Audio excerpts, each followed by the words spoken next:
de ética também, né? Então, acaba tendo temas aí interessantes.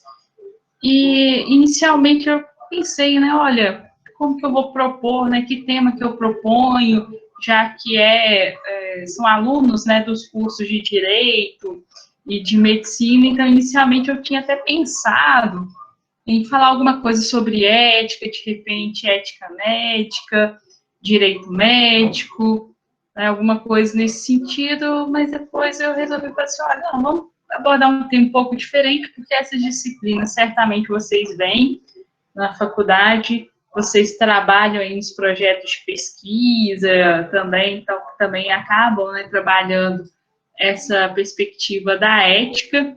Então, eu resolvi abordar algo um pouquinho diferente, né? Pensei em falar em tanatologia, discussão da morte, aquela coisa toda, mas também é um tema que acaba sendo bem recorrente. Então, como eu sei que tem alunos aí do curso de Direito e do curso de Medicina em períodos diferentes, eu resolvi trabalhar um pouquinho, né, ou falar só um pouquinho sobre algumas questões, né, da interseção entre direito e medicina. Eu não estudei medicina, a única coisa que eu estudei de medicina, né, foi uma disciplina de medicina legal durante o meu período de graduação, né, muito bacana, mas foi onde eu tive certeza que realmente, né, estava no curso certo, não queria fazer medicina de jeito nenhum, mas, né, é interessante, né, o curso, as questões são interessantes. Bom, eu fiz um slidezinho rapidinho, não tem tanto conteúdo nele, mas eu vou colocar aqui para vocês, só para vocês terem ideia, né, de algumas questões, né, recortei alguma legislação só para a gente falar um pouquinho, e se vocês tiverem alguma questão, alguma coisa para colocar, fiquem à vontade para falar aí para mim, tá bom?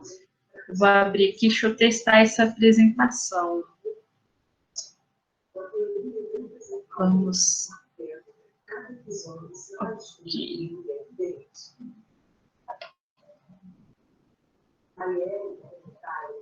Vou colocar aqui para compartilhar.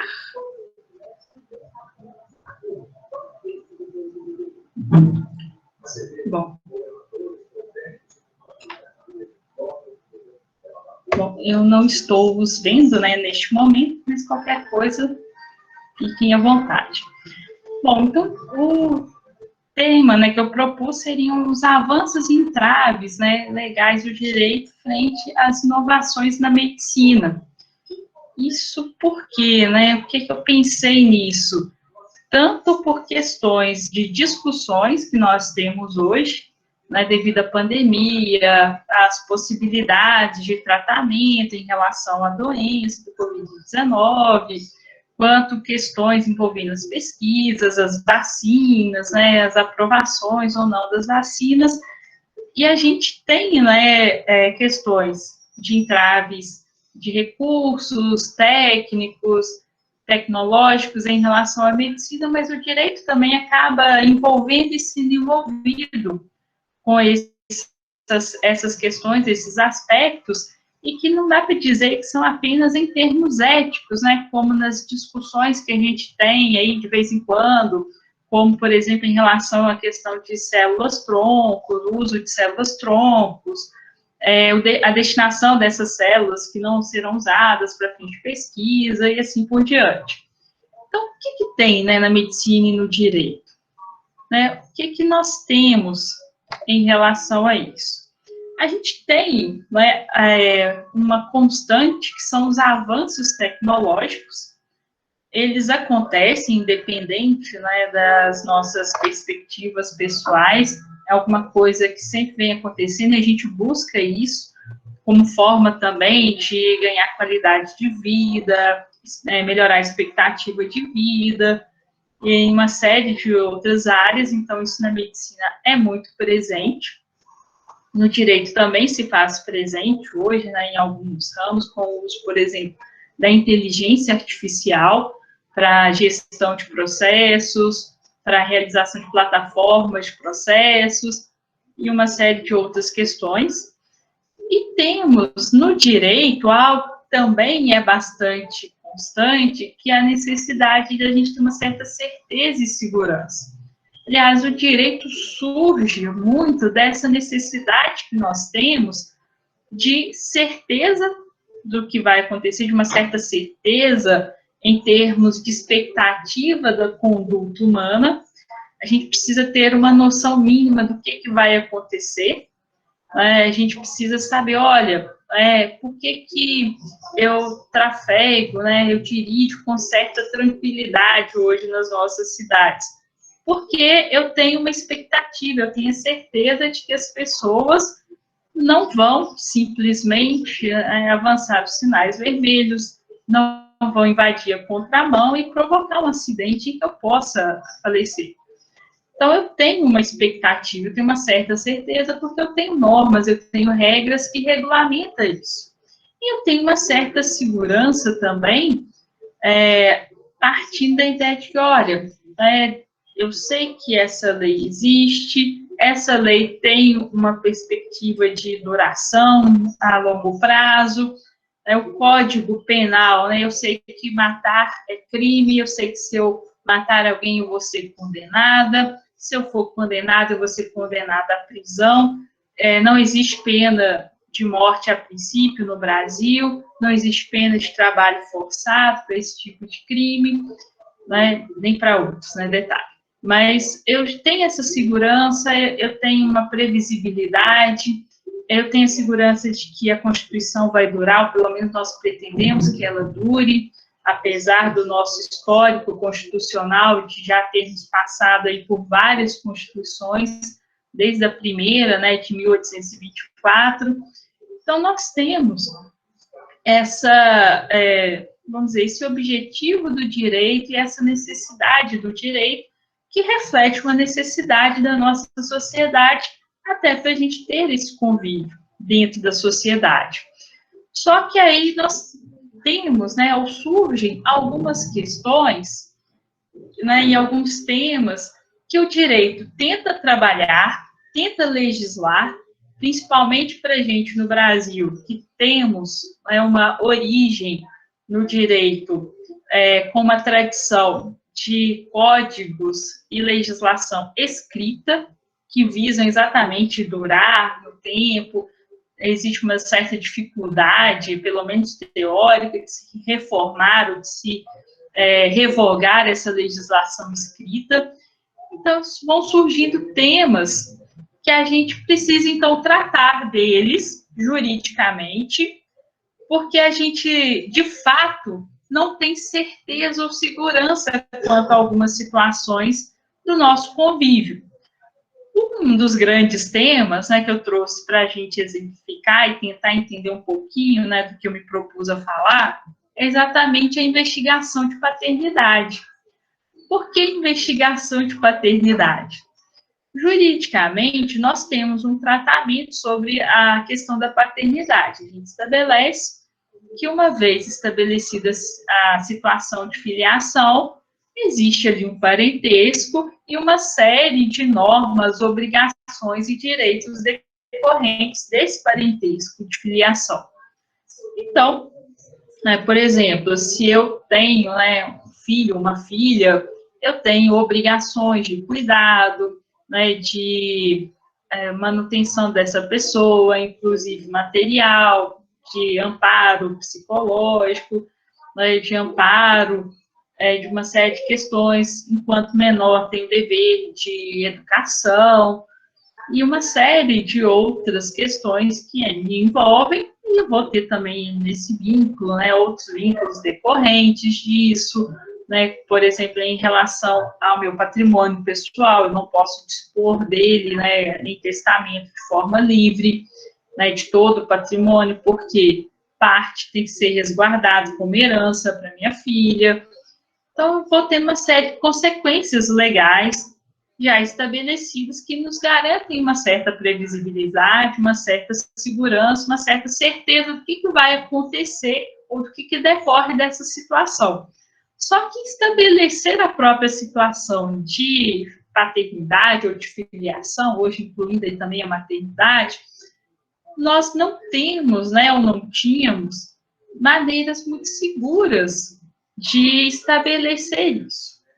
Né? Nós tínhamos alguns meios de prova para estabelecer a paternidade, né, ou a filiação de alguém, só que nós não tínhamos tanta certeza assim. Nós não tínhamos ainda uma segurança, porque nós tínhamos um certo conhecimento, né, algumas décadas atrás, vamos imaginar aí há 40 anos atrás, 50 anos atrás, certo? Nós tínhamos a previsão, uma certeza de que se você é filho de alguém, você vai ter toda a questão de parentesco, filiação, herança, obrigações, direitos em relação àquela pessoa. Só que a gente não sabia exatamente, olha, você realmente é filho? Como que se estabelece essa relação de paternidade? Quais são os meios de prova para garantir que você é filho de alguém? Em relação à maternidade, era relativamente mais tranquilo o meio de prova, porque você tem aí, né, o parto passou a ser nos hospitais, passou a ser acompanhado pelas equipes de saúde, você tem um registro disso, você tem a própria gestação, né, que ela é aparente, é difícil de simular, e assim por diante. Claro que temos alguns casos de simulação, né? Temos aí o exemplo da grávida de Taubaté, né, que não me deixa mentir. Mas fora, né, alguns casos excepcionais, você tem meios de prova para identificar a maternidade. Mas a paternidade não. A gente só sabia que a criança era gerada a partir, né, de um ato sexual, pelo menos era, né, até hoje, né, é a forma mais comum, e a partir daí a criança era gerada no útero materno, então você já definia a mãe pelo parto, pela gestação, mas ficava difícil definir a paternidade, né, por meios de provas seguras para a gente. Então, como que o direito passa a lidar com isso? Inicialmente, o direito vai estabelecer para a gente algumas presunções, já que a gente não consegue ter aí provas científicas, né, ou um avanço já na área médica que garanta para a gente com uma certeza, né, mais objetiva. E eu vou falar para vocês de algumas presunções legais, especialmente no Código Civil de 1916, né, a gente tinha presunção legal. Olha, então como que eu defino, né, a paternidade de alguém? Eu presumo, né, que o filho é do fulano, porque o fulano estava casado com a mãe dele durante, né, um período aí em que ele nasceu, durante o período anterior ao que ele nasceu. Então, eu pressuponho também que eles tiveram uma relação sexual e, a partir disso, foi gerada a criança.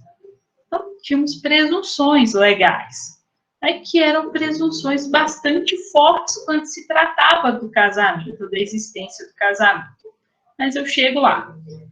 Só que com a evolução, a gente passou a ter algumas outras formas de se tratar a paternidade.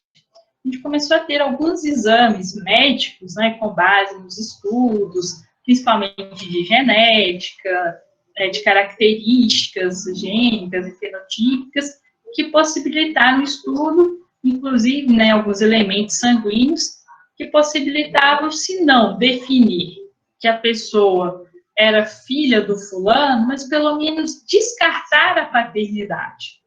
Né? Como assim? Existe um fator, né, MN, da tipagem sanguínea, que hoje eu nem sei se é feito mais esse tipo de teste, mas que era possível verificar para descartar a paternidade a partir da questão do cruzamento genético.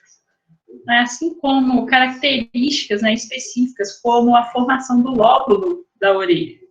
Uma das formas que a gente tinha, né, de descartar a paternidade da criança, em relação à criança, era fazer uma análise, né, por um especialista, por um médico, por exemplo, do desenho do lóbulo da orelha do pai e do suposto filho, para verificar, né, exatamente se era filho ou se tinha chance de ser filho.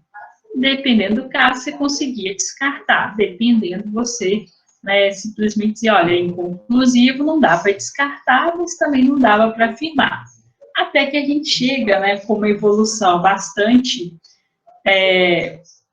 comum para a gente, mas que revolucionou essa área do direito no Brasil, pelo menos, que é o exame de DNA, que vocês conhecem, hoje, inclusive, é extremamente acessível, apesar de que eu sei que tem muita gente que não tem condições de pagar pelo DNA, que não tem condições de acesso, que a justiça tem um certo convênio, que não consegue atender todo mundo de modo imediato, mas principalmente depois da meta estabelecida pelo CNJ, a gente tem a difusão desses exames por parte também do judiciário, e nós temos, com esse exame de DNA, como comprovar ou descartar a paternidade biológica da pessoa, certo?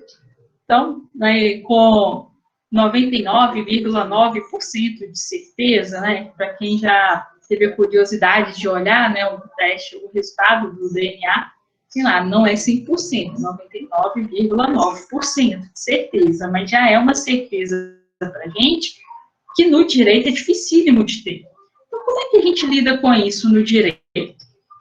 O Código Civil de 2002 traz para a gente, só um detalhe, o Código Civil de 2002 substituiu o de 1916 e ele começou a ser elaborado já na década de 70. Então, ele já nasce aí um tanto quanto atrasado em alguns aspectos. Mas lá quando ele fala da filiação, ele vai dizer para a gente que os filhos, havidos ou não, da relação do casamento, por adoção, tem todos os direitos, sem qualquer distinção ou qualificação. É proibido qualquer discriminação entre eles. Então, acabou essa questão de ser filho legítimo, ilegítimo, adulterino, adotivo. Acabou. Filho é filho e pronto. Então, a gente estabelece uma certeza a partir disso, porque a gente tem uma mudança social, então a gente vem também com uma mudança jurídica para acompanhá-lo. Só que aí vem a dúvida, Olha, tudo bem, eu tenho filho, e filho é filho tido na constância do casamento, ou se você assume que é seu filho e tudo mais.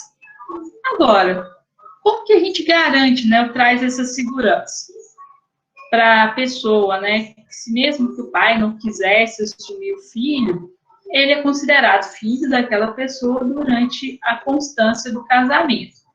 E presume-se, então, concebidos na constância do casamento, os filhos, vejam só, nascidos 180 dias, pelo menos, depois de estabelecida a convivência conjugal, os nascidos 300 dias subsequentes à dissolução da sociedade conjugal, por morte, separação, nulidade e tudo mais, os havidos por fecundação artificial homóloga, aí neste caso é interessante, tá? Porque nós já tivemos decisões, só abrindo parênteses, em que a mulher, a mulher e o marido tinham algum problema de fertilidade, fizeram, então, o congelamento dos óvulos e espermatozoides para que, quem sabe, no futuro a gente pense em ter filhos. E aí o marido faleceu. E a mulher solicitou judicialmente o direito de poder usar os espermatozoides para ter um filho, do falecido marido. Isso foi questionado judicialmente, porque alegava-se, da parte contrária, que a mulher não tinha o direito, de usar os espermatozoides, porque o marido faleceu e não tinha como ele doar livremente os espermatozoides dele, estava apenas congelado, para quem sabe um dia terem um filho, mas foi incluído, esse inciso exatamente, para resguardar, né, o reconhecimento, o direito lá de filiação e paternidade em relação ao filho tido mesmo depois, né, da morte aí do marido, por meio de fecundação artificial. Os hábitos a qualquer tempo, né, como embriões excedentes, decorrentes de concepção artificial, tudo mais, e os hábitos por inseminação artificial heteróloga, né, que é quando se usa um dos gametas de outra pessoa, do casal, desde que com prévia autorização do marido. Agora, reparem, né, que se a gente for pensar, né, vocês que estudam aí medicina, ou mesmo, né, nosso conhecimento, senso comum, os filhos nascidos, né, 180 dias, né, pelo menos depois estabelecida a convivência conjugal, né, 180 dias aí para a gente, dá mais ou menos 6 meses, né, que é mais ou menos o período em que a criança é concebida, e tem como nascer com viabilidade e tudo mais. Agora, 300 dias depois de dissolvida a sociedade conjugal. Só que se a gente fizer as contas, 300 dias dariam aí mais ou menos 10 meses. Agora, imagina, né? Se o casal se divorcia, se separa ali, daí a 10 meses ou 300 dias nasce uma criança, ela é considerada, né? Ela é presumida filha do casal. Né? Por quê? 10 meses antes, ou 300 dias antes, aquele casamento ainda não estava vigente, né? Vigorava entre o casal. Então, imagina só, né? Como é que fica isso? Mas se a gestação, né, a gente entende que, regra geral, são 9 meses. Seria um exagero, 10 meses? Aí volta o direito. Olha, já que eu não tenho certeza, não tenho como provar, já que foi casado, então eu presumo, sim, né, que existe esses 300 dias para garantir que o filho, que porventura demora um pouco mais para nascer, né, seja respaldado, seja resguardado lá pelo direito de filiação lá em relação ao casal que estava casado naquele momento da sua concepção. Certo? E um detalhe, essa presunção no direito, antes do Código de 2002, era considerada uma presunção absoluta, ou seja, você não tinha como trazer prova em contrário.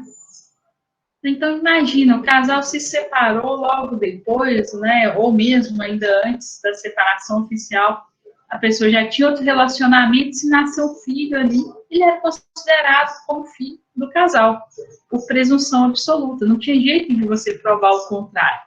Só que com o advento, né, desses novos exames, especialmente do DNA, a gente começou, né, a trabalhar essa perspectiva, né, que sim, não, é possível, né, prova em contrário, né, se antes do decorrido aí a mulher tiver outro filho, né, e nascer algum filho, então, neste período, presume-se lá, né, que ele é filho do primeiro marido e tudo mais.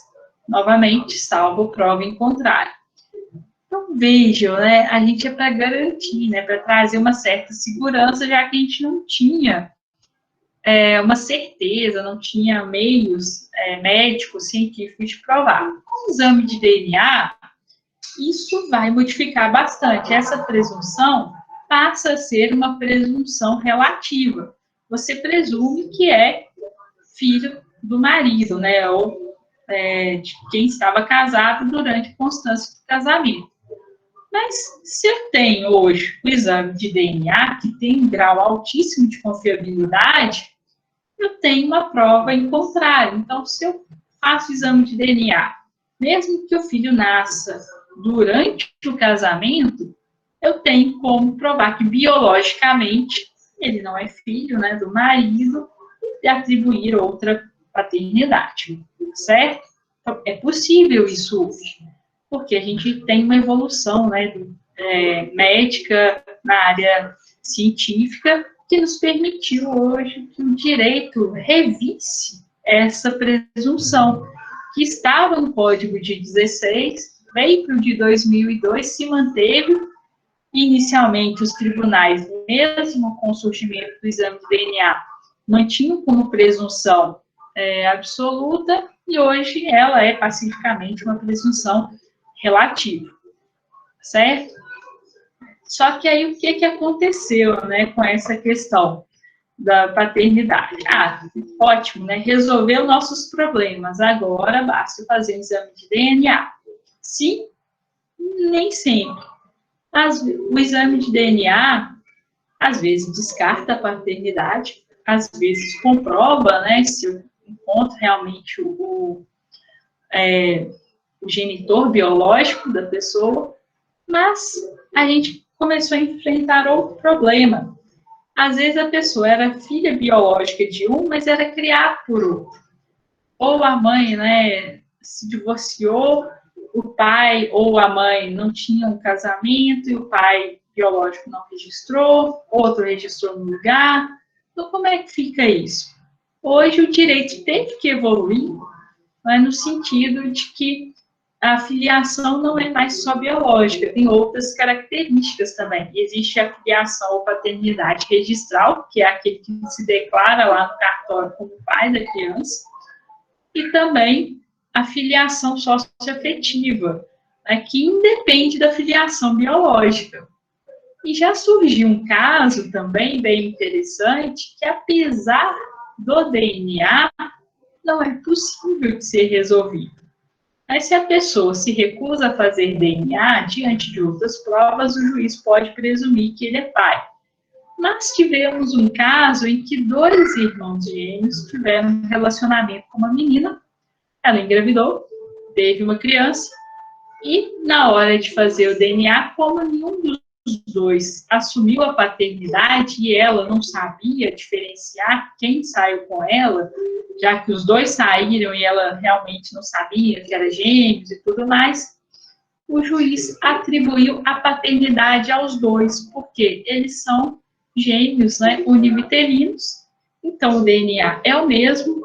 Na checagem do exame de DNA do filho, deu que é compatível com os 2, obviamente. Então, na dúvida entre um e o outro, para a criança não ficar sem pai, o juiz atribuiu a filiação biológica aos 2. E hoje, né, o direito consegue, já que ele fracionou, né, essa paternidade, o entendimento de paternidade e maternidade, é possível você ter, inclusive, no seu registro de nascimento, nome de 2 pais, 2 mães, 3 mães, não importa. Cada um com uma característica, né, biológica, socioafetiva, mas não faz diferença nenhuma para efeitos de registro. Pai é pai, mãe é mãe. Com todas as consequências legais. Bom, eu trouxe esse exemplo porque para a gente, né, é do nosso dia a dia, do nosso convívio, e é algo relativamente recente, né, recente dentro da área do direito, gente, eu estou falando aqui de poucas décadas, tá? De 2 décadas, mais ou menos, que isso vem, né, de maneira mais forte, porque a gente tem direitos aí, se a gente for pegar o direito romano aí com 2.000 anos, né, 1.000 e tantos anos. Então, é recente em termos jurídicos, obviamente. Então, porque traz para a gente, né, essa forma com que o direito vai lidando. Ele tenta trazer a certeza. Quando ele traz a certeza para a gente, ele acaba, né, tentando suprir alguma coisa que ainda não é respondida em termos práticos, em termos científicos, mas depois dessa evolução científica, ela vai ter que ser incorporada no direito, e às vezes o direito acaba atravancando essa evolução. Quando surgiu o exame de DNA para efeito de paternidade, muitos juízes não aceitavam a apresentação dele como prova válida, né, apenas como uma das provas possíveis, e aplicavam a presunção de filho nascido, né, como filho do marido, aquele nascido durante a constância do casamento. Por quê? Porque era uma presunção legal e ela era considerada absoluta. Só com o passar do tempo que isso foi sendo, né, revisto e recolocado, e o direito acabou evoluindo também nesse sentido, né, incorporando essa evolução da área médica. E aí temos outros casos, né, não sei se mais interessantes, Mais um, né, que é sempre citado na área, né, de direito médico, para quem estuda isso, são os casos aí do uso off-label dos medicamentos. O que seria, né, esse uso off-label?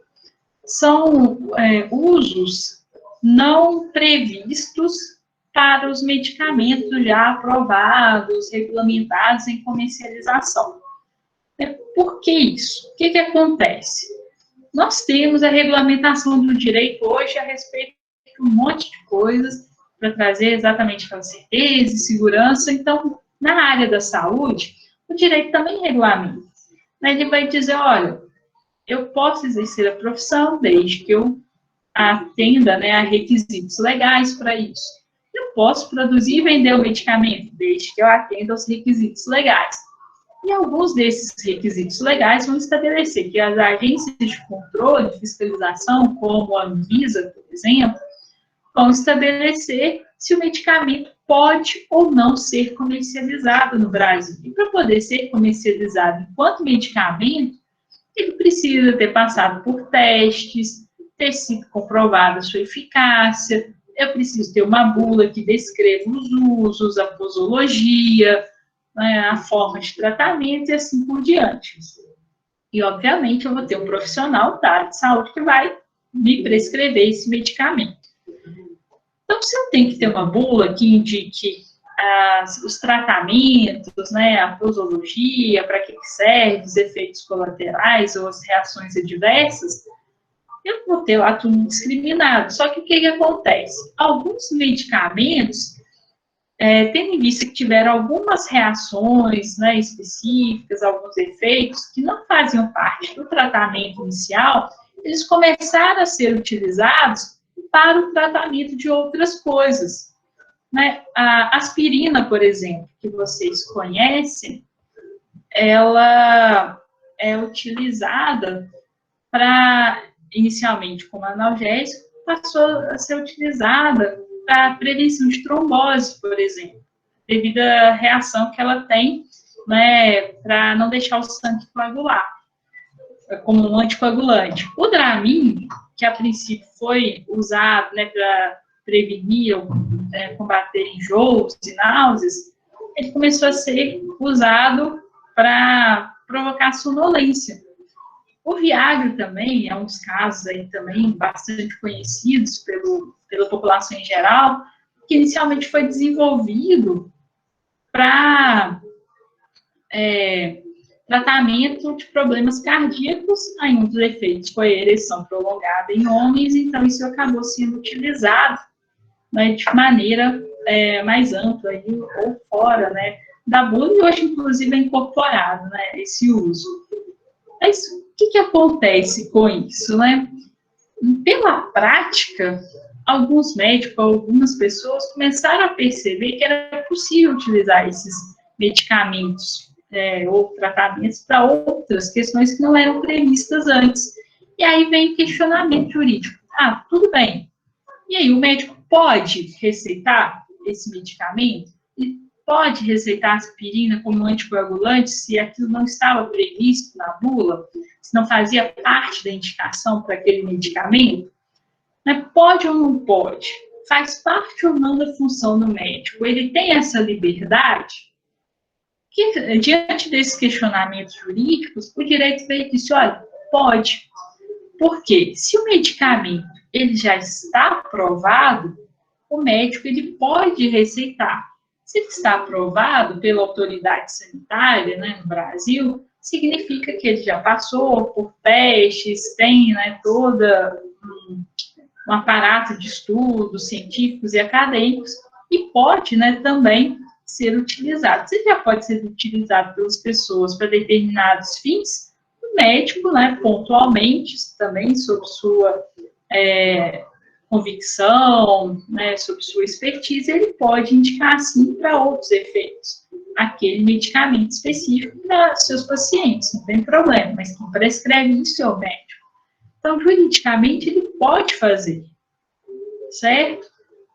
Agora, esse uso, né, do off-label, é diferente do tratamento experimental. O tratamento experimental, você ainda não tem medicamento ou tratamento aprovado para ser utilizado regularmente para qualquer tipo de doença, ou para qualquer tipo que seja, certo? O off-label, não, você já tem o medicamento, ele é aprovado, ele é vendido, só que pode ser utilizado com uma finalidade diferente daquela que inicialmente era prevista. O médico pode receitar e o direito não só veio no sentido de respaldar essa atuação, como hoje, inclusive, o STJ já decidiu, né, um dos casos é esse que eu coloquei para vocês, um dos mais recentes, né, que é o RESP, né, recurso especial, que diz o seguinte: se o médico receitou, se a equipe médica indicou um determinado medicamento, é medicamento, não é tratamento experimental, é um medicamento, portanto, já aprovado pela autoridade sanitária, já em comercialização, já utilizado para determinadas finalidades, mas para uma finalidade fora do rótulo, né, ou fora da bula, se o médico receitou, então que, inclusive, o plano de saúde pode sim ser compelido a arcar com aquele medicamento ou tratamento. Certo? Porque isso faz parte do direito à saúde, né, que eu vou falar um pouquinho mais à frente, e o direito, então, ele vem e incorpora isso e dá essa utilidade. Assim, olha, estamos incorporando essa evolução, não vamos ficar para trás, e já que o direito da saúde, já que o plano de saúde tem que arcar com o bem-estar, com os tratamentos ali previstos, eu não preciso descrever, né, expressamente. Se é utilizado, se é indicado para esse caso, então o plano de saúde tem sim que cobrir isso. Aí quem regulamenta o plano de saúde, né, tem lá a agência reguladora, né, da ANS, que vai estabelecer os tipos de plano, mas se o plano prevê a cobertura e tratamento de uma determinada doença, então tem que, inclusive, cobrir o tratamento que é considerado aí fora de rótulo, né, off-label, certo? O tratamento experimental já seria diferente, tá? Não necessariamente vai ser coberto pelo plano de saúde, porque ainda não foi autorizada a sua prática, né, recorrente, a sua comercialização está ainda em fase de estudo, de pesquisa clínica, certo? Então, aí já entra mais para o âmbito da pesquisa médica, autorização lá, né, nas plataformas médicas, no comitê de ética, para poder ser liberado e a participação. Tudo bem? Só que aí nós temos, né, alguns casos, né, de tratamento experimental que ganharam repercussão. Um deles, que certamente vocês conhecem, é a fosfetanolamina, que é a chamada aí pílula do câncer, que vocês devem ter ouvido aí há poucos anos atrás. No caso da fosfetanolamina, ainda estava em fase de pesquisa, ainda era um tratamento experimental, né, a pesquisa estava em andamento, e o que aconteceu? Se difundiu a ideia, né, de que ela teria efeitos significativos no tratamento do câncer, etc., muita gente começou a buscar essa substância, que nem era considerado medicamento, nem hoje não foi aprovado. Mas, enfim, na época, né, surgiu como uma cura quase que mágica, né, como uma evolução médica muito importante, embora as pesquisas ainda não tivessem se encerrado, estivessem ainda numa fase bem inicial. O que aconteceu? Algumas pessoas, eu pude participar de perto de um desses processos, ingressaram na justiça pleiteando o fornecimento dessa substância para efeitos de tratamento do câncer. Então, vejo que aqui neste caso, né, o direito pegou uma evolução que estava caminhando em termos médicos e tentou antecipar aquilo. Então, não é um medicamento aprovado, mas sim um medicamento não, uma substância que talvez pudesse ser usado como medicamento. Algumas pessoas, diante da necessidade, que estavam já com câncer terminal e tudo mais, ingressaram na justiça e o judiciário deferiu alguns desses pedidos para que fosse fornecida essa substância para fins de tratamento contra o câncer. Só que aí nós tivemos um problema. O Conselho Federal de Medicina recomendou que nenhum médico prescrevesse, e os médicos não prescreviam. Por quê? O entendimento médico e jurídico, né, da área era de que, se não é medicamento, não é um tratamento já reconhecido, consolidado, o médico não poderia prescrever, estava ainda em fase de análise, em fase experimental. Mas o judiciário entendeu que se a pessoa está pleiteando, tem direito à saúde, é uma possibilidade, então que teria direito, sim, de ter esse fornecimento.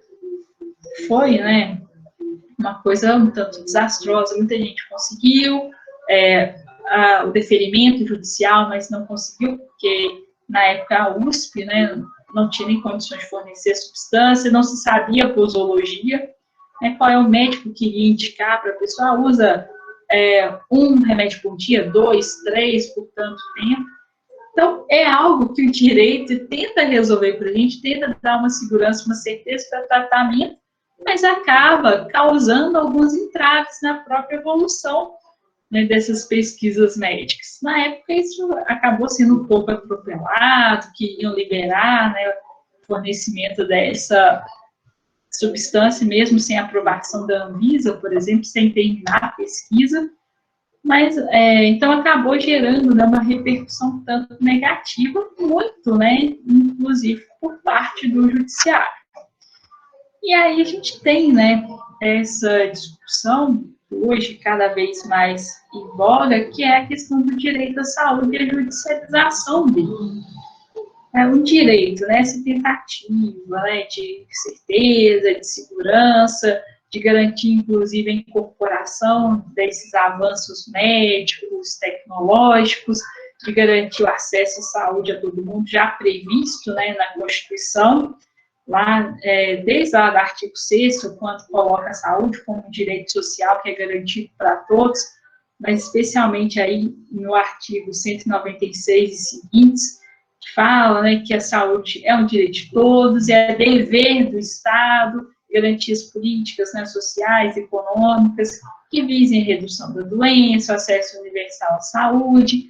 Aí entra toda aquela questão, né, de que o sistema de saúde ele é compartilhado, é de responsabilidade compartilhada por todos os entes federados, desde o município, passando pelos estados e pela União Federal, que embora a questão da saúde possa ser exercida por entidades privadas, ela é regulamentada pela autoridade pública, então todo mundo tem que ter algum acesso. Se você não tem um plano de saúde, você tem que ser atendido pelo SUS de alguma forma. Né? Quem vai pagar por isso vai depender da distribuição de competência, da organização administrativa, mas alguém tem que pagar, tem que garantir que você tenha esse acesso. Tá certo? E aí vem, né, uma série de processos, né, de mecanismos, de tentativa de se acessar esses meios de promoção da saúde. Hoje a gente tem, né, muito em voga, vocês vão achar N artigos, N matérias sobre a judicialização da saúde, mas sobre uma tentativa ou uma politização do direito, como alguns colocam, que é exatamente a gente tentar resolver problemas administrativos de evolução, né, de tratamento médico, de evolução de medicamentos a partir do direito, especialmente a partir do judiciário. Certo? Então, o que acontece, né? A gente começa a judicializar questões, inicialmente, olha, né, tem um tratamento, o SUS fornece, mas não fornece para todo mundo, eu preciso, então eu ingresso na justiça e o Estado passa a me fornecer porque não tem condições de arcar com isso. Está previsto no SUS, está na lista do SUS, então ele vai me fornecer, vai ser compelido a me fornecer. Só que aí a gente começa a judicializar, e mesmo antes de alguns medicamentos serem previstos, né, alguns tratamentos previstos como disponibilizados pelo SUS, ou como obrigatórios para os planos de saúde, eu começo a exigir. E detalhe, a judicialização passa a exigir não só do sistema público, mas também do sistema, né, privado de saúde, a partir dos planos de saúde, seguro-saúde. Aí eu entrei, fiz o pedido para um procedimento médico, meu plano de saúde recusou, não é incomum eu entrar na justiça para que aquilo seja deferido.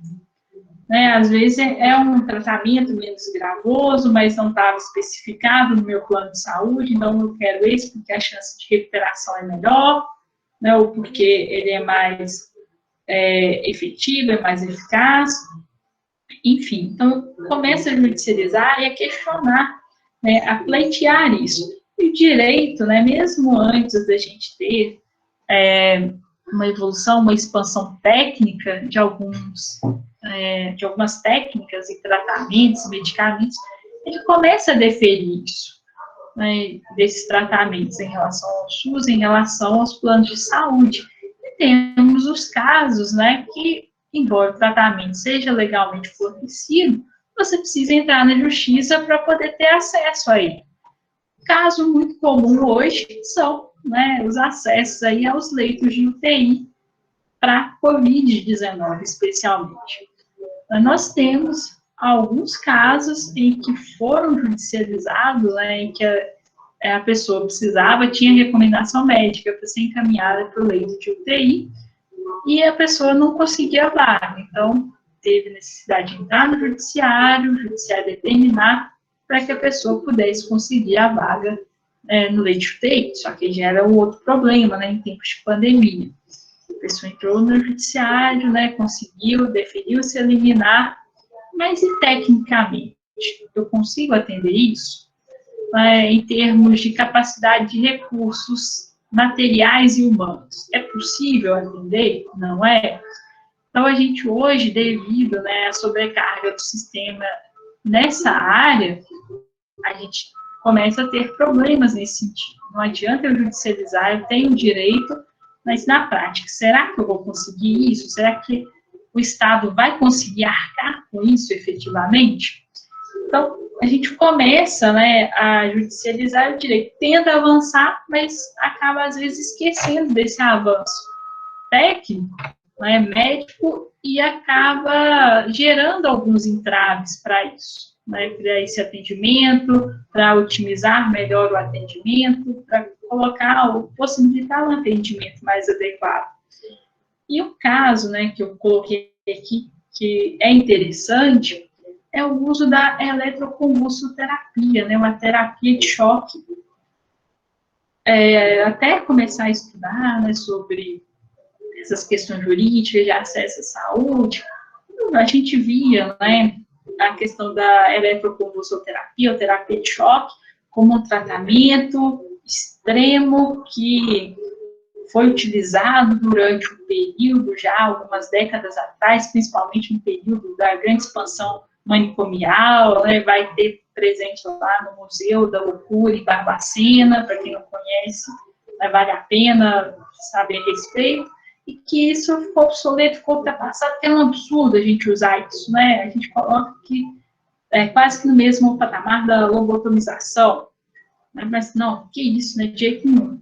Até chegar para a gente, uma vez, uma senhora com indicação médica de realização de eletroconvulsoterapia, de eletrochoque, certo? E o Estado fornecia esse tratamento. Isso nos anos 2010, mais ou menos, 2010, 2012.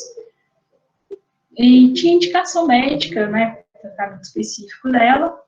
O Estado foi incitado, o Estado fechou as unidades que tinha, né, até pela questão da desinternação, né, da mudança da política manicomial para uma política antimanicomial, né, que eu acho super interessante, apoio, inclusive, mas com isso acabou fechando, né, as unidades de tratamento, uma delas pré-reforma e nunca mais reabriu, para poder fazer esse tipo de tratamento. Então, quem realizava isso era somente uma rede particular. E aí, como é que você faz? Você cobra do Estado? Como é que fica isso? Ah, mas não é um tratamento obsoleto, que já não é quase mais utilizado? Sim, já é, o uso dele é extremamente restrito, já foi superado em muita coisa, mas por causa dela você não tinha nenhum outro tratamento. E aí, como é que fica o direito? Você garante ou não garante isso? Você tem uma evolução enorme em algumas áreas. mas já é algo que muita gente não usa mais como tratamento, entende que não é adequado. Mas ainda tem alguns entendendo que sim, para alguns casos específicos. E aí, direito adota isso ou não? Como é que o direito vai lidar com isso? E um outro caso, né, que traz para a gente que o direito também aí, novamente, estou tentando, né, incorporar o avanço médico, tecnológico, mas aí agora muito mais a partir de uma atuação política do judiciário do que dos trâmites normais, que seria a aprovação, né, o uso, incorporação do Sistema Único de Saúde, a distribuição desse medicamento, que é o uso medicinal da maconha. Temos, inclusive, uma decisão do Tribunal de Minas, vocês podem verificar lá depois, em que o pai de uma criança, né, que teve a recomendação médica para usar uma substância extraída da maconha, no extrato lá da cannabis, para poder diminuir as crises que esse menino tinha. E o tratamento começou a ser utilizado porque esse extrato foi liberado a sua importação. Tá? Ele é hoje aprovado pela Anvisa, regulamentado, então você poderia importar o extrato, né, já processado, bonitinho, para administrar como medicamento. Só que no caso específico, é autorizada a importação, mas o medicamento ainda não é produzido no Brasil comercialmente e, obviamente, o sistema de saúde também não fornece. Os planos de saúde também não fornecem. Aí, o que o pai, né, descobriu, né, junto com outras associações e tudo mais, ele descobriu que era possível extrair, né, ele mesmo aquele extrato para poder ministrar ao filho. E o custo do medicamento era extremamente caro, então ele não estava mais conseguindo pagar pelo medicamento. Ele ingressou no judiciário para conseguir um habeas corpus preventivo, para não ser preso, para poder plantar maconha e extrair ele mesmo extrato para ministrar para o filho. Tá certo? Então, o judiciário entendeu que era relevante, era importante, que tratava-se de saúde, né, direito à saúde de uma criança e deferiu, né, autorizou que esse pai fizesse um uso limitado lá, né, o plantio limitado para uso especificamente do medicamento lá para o seu filho, certo? E não fosse preso, né, por plantar ou cortar lá a plantinha.